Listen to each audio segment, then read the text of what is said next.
What's up, guys? Good gang, peeps, Padawans, welcome to the Inner Sanctum. And for those of you who are watching for the very first time, welcome. Tip my hat to you. And come on in, sit, stay, relax, put your feet up, grab a snack or two, grab a cold beverage if you want, and enjoy what I'll be sharing with you today as I'll be delving into, reacting to be exact, episode 3 of season 1 of The Mandalorian. Now, before we start, do me a favor, hit like if you actually enjoy watching so far what I'm about to share with you. And if you really enjoy this video, do me a favor also, again, hit that little Yoda icon in the right-hand corner of the video and become a member of the Inner Sanctum as part of the Guru Gang peeps or Padawans. And with that said, let's not dilly-dally anymore and get into reacting to episode 3 of The Mandalorian, season 1. Alright, here we go. Mando returning to Navarro after that hellacious beatdown by the Mudhorn, trying to keep Baby Yoda alive and safe. And now he's wide awake after using the Force and using all that mental and physical energy, but most of all the mental energy to use that Force. Now he's wide awake and now focused on that shiny ball that has now become a staple when it comes to the relationship between Mando and Baby Yoda. Upon your return, deliver the quarry directly to the client. I have no idea if he wants to eat it or hang it on his wall, but he's very antsy. Safe passage. You know where to find me. As a baby would, he puts a shiny object in his mouth, and even though he is 50 years old, Baby Yoda is still the most adorable 50-year-old when it comes to Star Wars characters. And the way Mando basically picked up Baby Yoda and put him back in his egg, it shows that at this point he is trying to distance himself again from, like I mentioned before, distance himself from being from the personal aspect and just be the professional bounty hunter that he is. But as we all know, that wall between professional and personal is going to start to degrade, and to the point where it's going to be completely broken down by the end of this episode.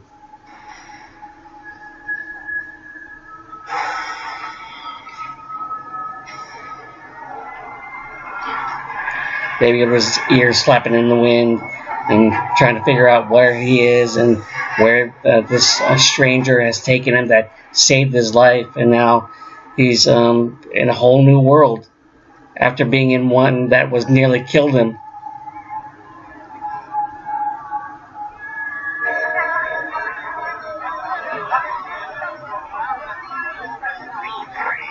You know, all these strange new people, robots, androids, and he's a little bit cautious, ducking his head, ears down a bit. Pretty cute. Still wondering who this guy is.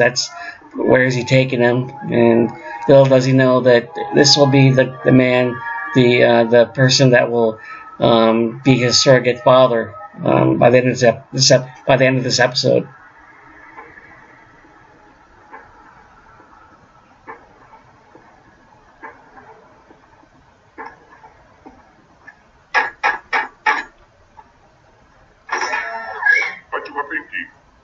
Baby Yoda a little bit curious as to a little excitement and wonders what this new shiny object is that can possibly put in his mouth, but he shouldn't, knowing that what's in store for him. Baby Yoda now looking at two scary looking dudes, stormtroopers to be exact, and now he's wondering as he looks up at Mando, thinking, where have you taken me, and is it going to be a scary place? It's like, for a little kid, yeah.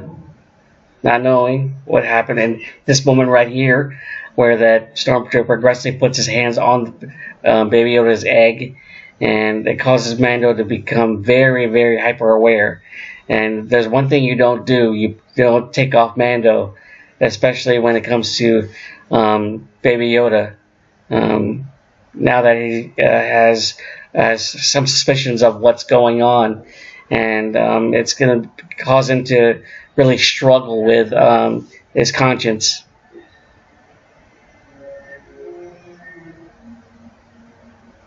And when it comes to Dr. Pershing right here, we got introduced to him in the first episode. I truly believe he has a far bigger role that we are led to believe, and it's something more sinister. I feel it in my bones for some reason. He's gonna play a pivotal role in future seasons, and maybe season 3. Who knows? Your reputation was not unwarranted. How many fobs did you give out? The fobs. Think about this. Of all, the client basically gave the fobs to everybody, every bounty hunter, including Mando. Now, what would have happened if the one bounty hunter, one of the bounty hunters, took him back, retrieved him, and then gave him to the client? He would have just basically just up and left, got his ill-gotten gains of the bounty riches, and just left. Nobody, not a single afterthought of Baby Yoda. Now, Mando did, and was the one fortunate enough to get him, retrieve him, and now he watches as Baby Yoda is being taken away, and he's crying and out for Mando.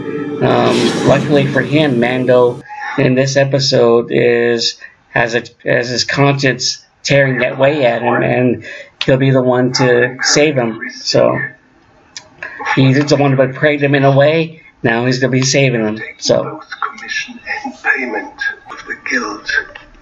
That these events are now forgotten. That moment won't ever be forgotten by the fandom or by Mando. And when it comes to Baby Yoda crying, that just tears at your heartstrings. When you first see it happen.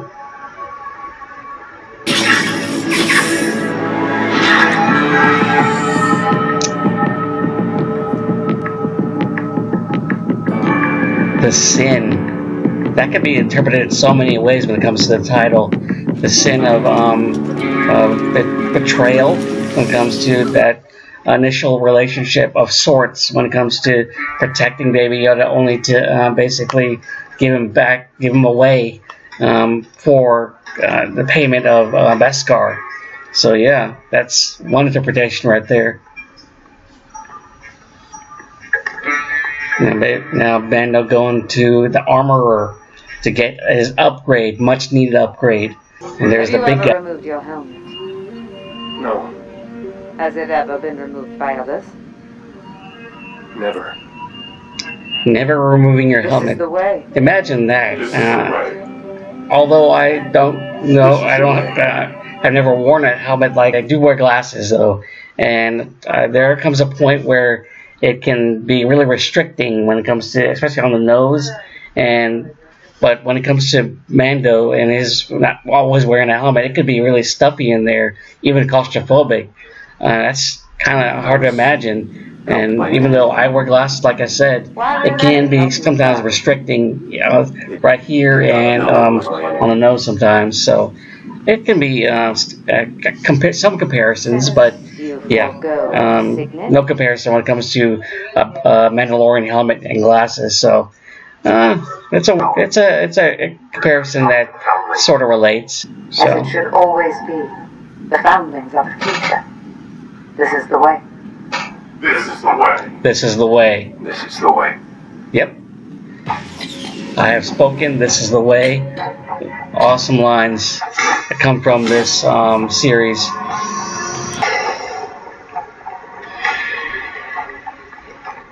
Whistling birds are a powerful... Whistling birds, just basically an awesome tool that he'll utilize during this episode. But great tool, a great weapon when it comes to his part of his arsenal. of weapons.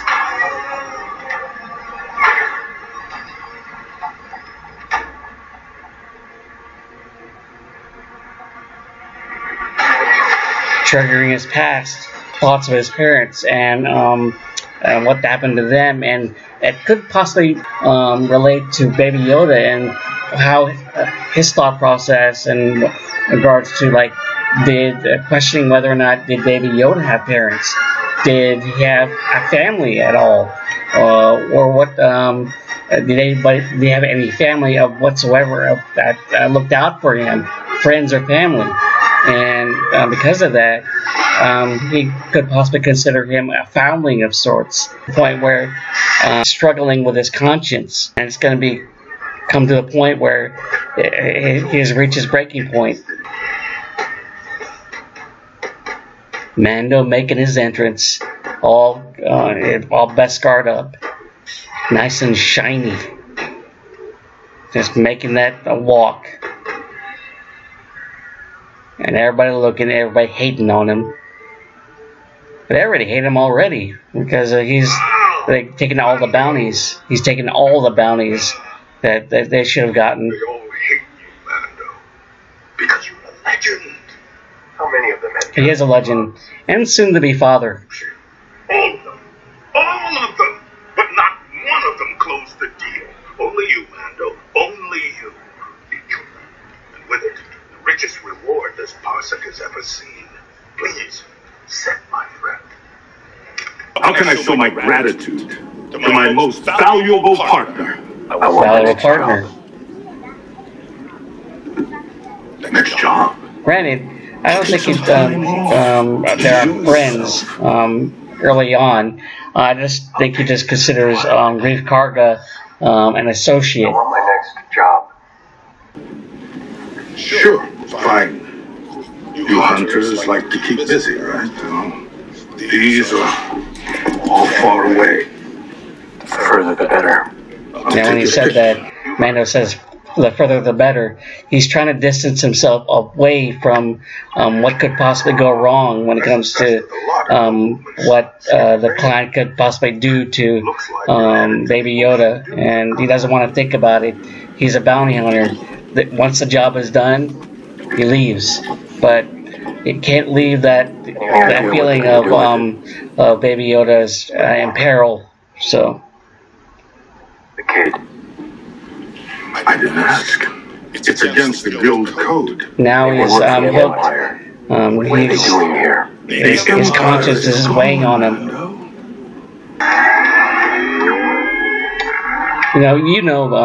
Mando's not going to leave as he's powering up his ship. And that moment where he just almost grabs the stick of a joystick of his control panel of his ship, and then holds up the ball. The memory of Baby Yoda holding onto it and putting it in his mouth, it's eating away at him. It's eating at his conscience, and it's come to a point where he can no longer fight that feeling of that he's been personally affected by the child, Baby Yoda, and now he's going after it.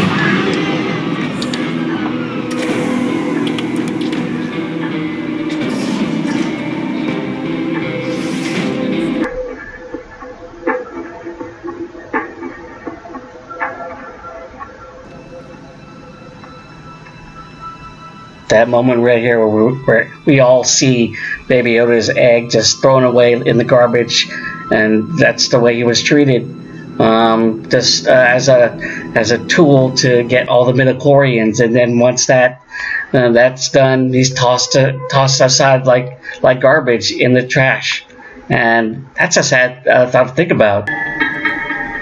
Mando going all John Wick and Batman, so in order to save his surrogate son,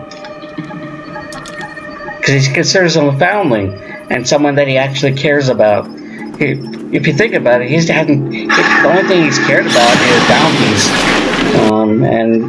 and from that, suddenly Baby Yoda comes into his life, and now he has something that he actually cares about and doesn't want to be taken away, and or die for that matter.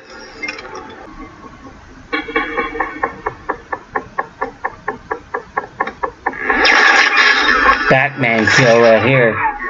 Skills. Mando has skills.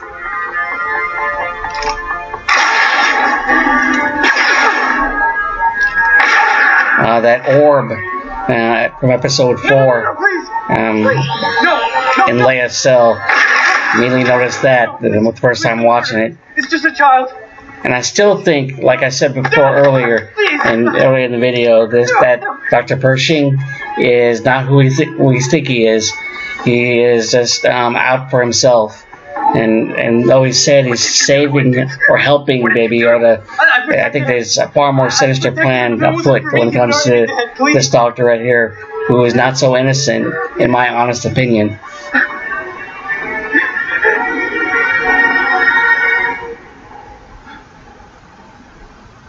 up! Drop the blaster! Wait.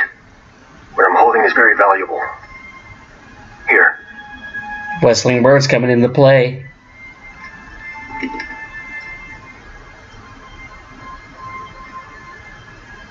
Awesome way to dispatch countless enemies that are surrounding you.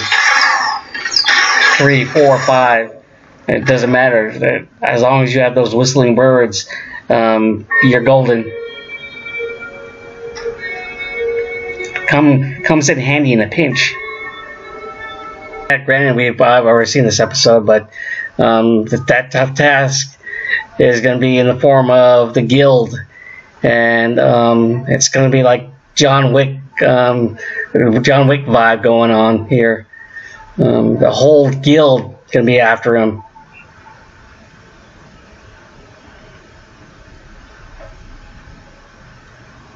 And Great Karga very disappointed in his valuable partner. He's seriously outnumbered. He still believes that he can get out of the situation. That's how confident he is at times. That, or does he's downright stupid.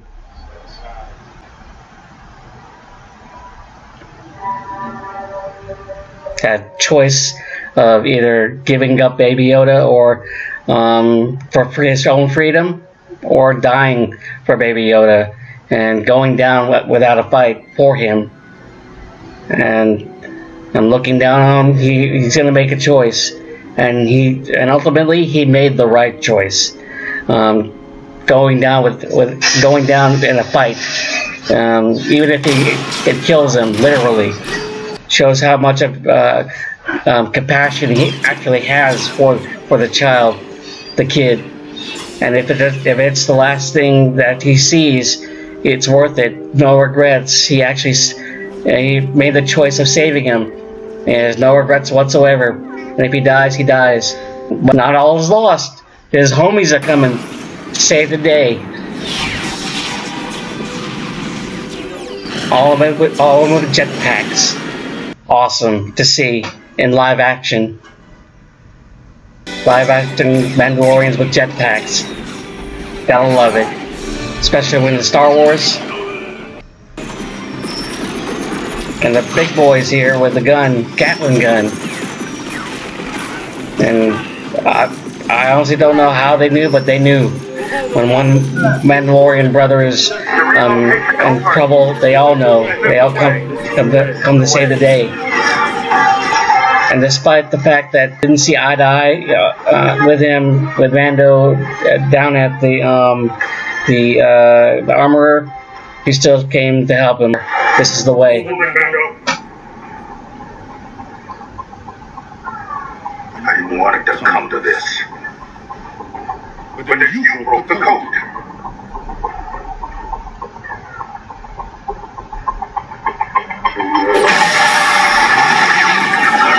Batman skills right there. And we know Dave Karga isn't dead. They just got shot where the Beskar was.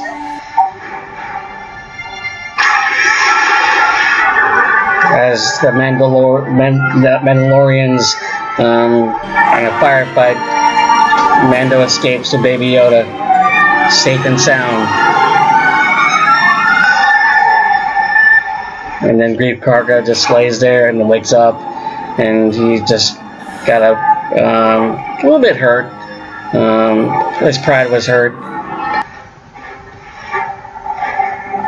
This moment right here, the nice reference to the Rocketeer.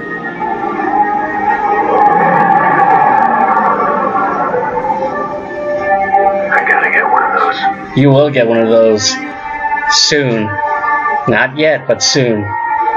And then Baby Yoda reaching for the knob. And that will be the moment that relationship begins. Baby Yoda and Mando. And the ball connects them together. And it's going to be one awesome relationship, to say the least. That nobody wants to have them separate. It's going to be heartbreaking if it does, but it's the start of a beautiful relationship. And there you go, episode 3, season 1 in the books. And I hope you enjoyed my insights as to what I thought of the episode in general. And hopefully you come back again for episode 4 of season 1.